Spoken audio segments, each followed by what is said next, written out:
sont très importants, très intéressants.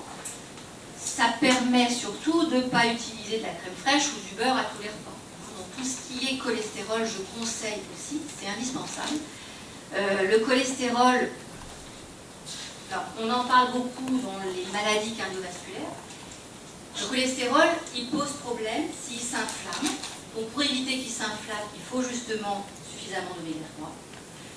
Et le cholestérol, il faut éviter qu'il s'oxyde. Pour éviter qu'il s'oxyde, il faut que l'alimentation soit suffisamment riche en fruits et légumes pour apporter des vitamines protectrices antioxydantes. Et ce n'est pas l'alimentation qui fournit l'excès de cholestérol. L'excès de cholestérol, il est là parce qu'on va le produire. Le cholestérol, c'est une graisse très importante qui permet de fabriquer plein de choses indispensables au bon fonctionnement de l'organisme.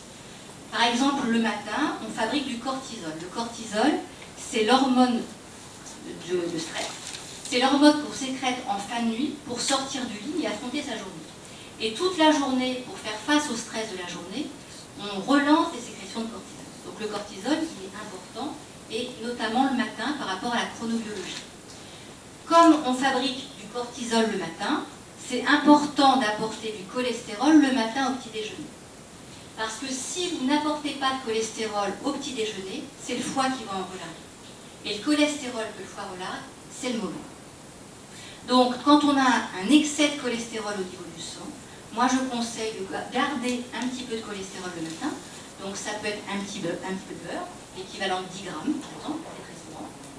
Ça peut être un œuf. Ça peut être aussi un petit peu de fromage. Par contre, la nuit, on fabrique beaucoup moins de cortisol. Donc les aliments riches en cholestérol, je vais les déconseiller le soir.